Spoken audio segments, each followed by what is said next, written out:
Hello everyone, today we are talking about body fluid. Body fluid का अगर हम बात करें तो टोटल बॉडी फ्लूइड जो है वो 60% ऑफ बॉडी वेट होता है।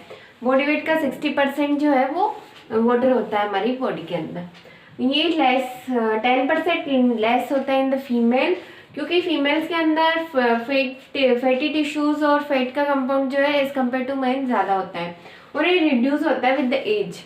बॉडी फ्लूइड का अमाउंट कम होता जाता है जैसे जैसे एज इंक्रीज होती जाती है, क्योंकि वहाँ पे एडिपोज टिश्यू का अकुमुलेशन होने लगता है जैसे जैसे एज इंक्रीज होती है।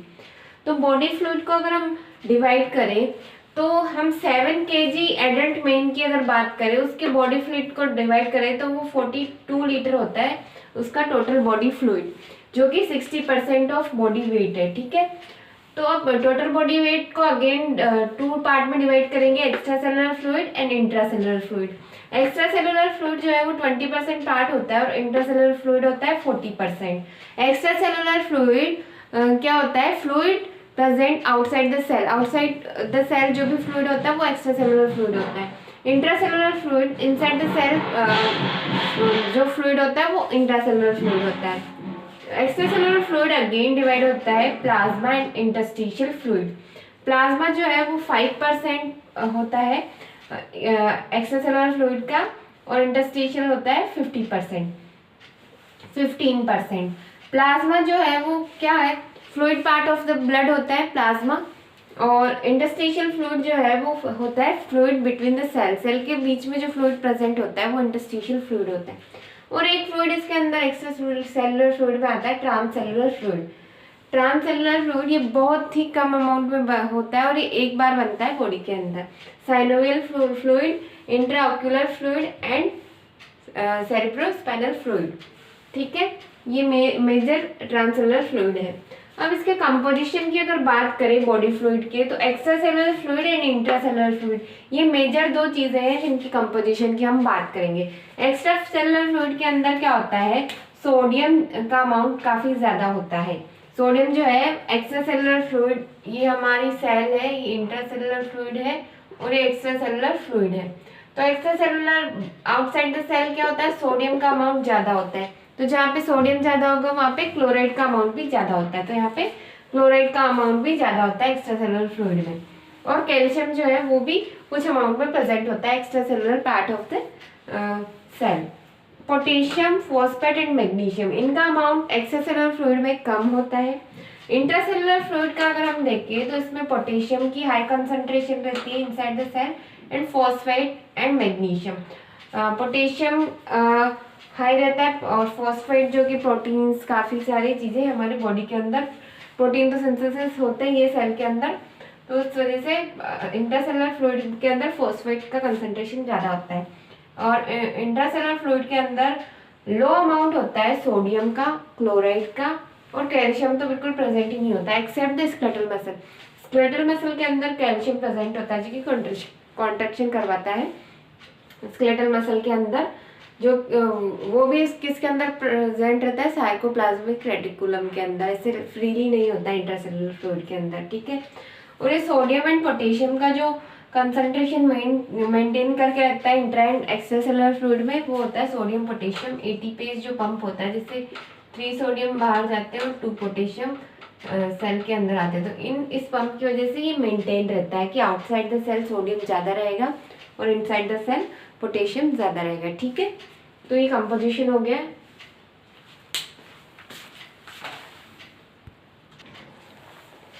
अब हमारे आता है measurement of body fluid. Body fluid को अलग अलग मेथड से और अलग अलग बॉडी फ्लूइड को अलग अलग टाइप से मेजर किया जाता है। टोटल बॉडी वाटर को अगर हमें मेजर करना है तो उसको मेजरिंग करने के लिए हमें रेडियो एक्टिव वाटर या हैवी वाटर का यूज़ करते हैं। उसको पर्सन के अंदर इंजेक्ट करवाया जाता है और आफ्टर द इंजेक्शन मतलब थोड़ी टाइम बाद में, थोड़े घंटों बाद में वो ओवरऑल बॉडी के अंदर डिस्ट्रीब्यूट हो जाता है। फिर क्या करते हैं? फिर टोटल बॉडी वेट कैसे निकाला जाता है? Total body weight is equal to amount of substance injected by concentration of substance after dilution. तो अमाउंट ऑफ सब्सटेंस जो इंजेक्ट किया गया है और आफ्टर द डाइल्यूशन सब्सटेंस की क्या कंसिस्टेंसी है बॉडी के अंदर, उसको डिवाइड करके टोटल बॉडी वेट निकाल लिया जाता है। ठीक है, अब एक्स्ट्रा सेलुलर फ्लूइड को कैसे मेजर करेंगे हम? एक्स्ट्रा सेलुलर फ्लूइड मेजर करने के लिए ये सब्सटेंस ऐसा यूज लेंगे जो ओनली एक्स्ट्रा सेलुलर फ्लूइड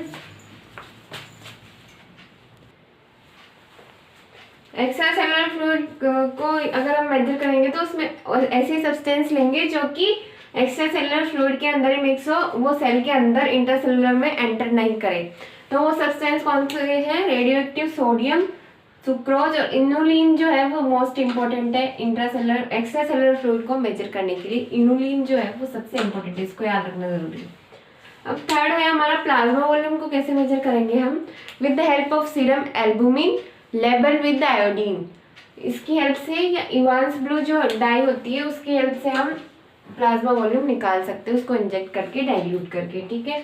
उसी मेथड से जिस तरीके से हमने टोटल बॉडी वेट निकाला था। अब होता है इंट्रासेलुलर फ्लूइड। इंट्रासेलुलर फ्लूइड जो है वो डायरेक्टली मेजर नहीं किया जा सकता क्योंकि सेल के अंदर वो प्रेजेंट रहता है और सेल के अंदर इतनी सारी सेल है बॉडी के अंदर, तो उसका मेजरमेंट करना थोड़ा मुश्किल होता है। तो इंट्रासेलुलर फ्लूइड को मेजर करने के लिए इंट्रासेलुलर फ्लूइड को मेजर करेंगे total body weight minus extra cellular fluid, इन दोनों को माइनस कर दिया तो हमारा आ जाएगा इंट्रासेलुलर फ्लूइड, ठीक है। अब है regulation of body fluid. Regulation जो है बॉडी फ्लूइड को वो दो तरह से, वाटर बैलेंस करके और इलेक्ट्रोलाइट बैलेंस, टू टाइप से हम बॉडी वेट को रेगुलेट करते हैं। वाटर बैलेंस जो है बॉडी के अंदर मेनली किडनी के थ्रू होता है, वी ऑलरेडी नो। और इसका वाटर बैलेंस के अंदर भी water input and output, input of water by the exogenous, exogenous मतलब बाहर से अगर हम कुछ वाटर का ड्रिंकिंग कर रहे हैं या फूड के अंदर जो वाटर सब्सटेंस है उसके थ्रू अगर वाटर बॉडी के अंदर आएगा तो वो इनपुट है बॉडी वाटर का एक्स्ट्रोजीनस। एंडोजीनस जो वाटर का इनपुट है वो होता है बाय द टिश्यू ऑक्सीडेशन की वजह से जो बॉडी के अंदर फ्लूइड या वाटर का फॉर्मेशन होता है, वो भी एक इनपुट सोर्स है वाटर का, ठीक है। तो इस तरीके से वाटर का इनपुट बैलेंस रहता है। वाटर का आउटपुट किस तरीके से होता है? वाटर आउटपुट जो है वो वाटर का आउटपुट होता है मेनली तो यूरिन के थ्रू और फिर होता है स्वेट और स्टूल में भी कई बार वाटर का कंटेंट आउट होता है, ठीक है।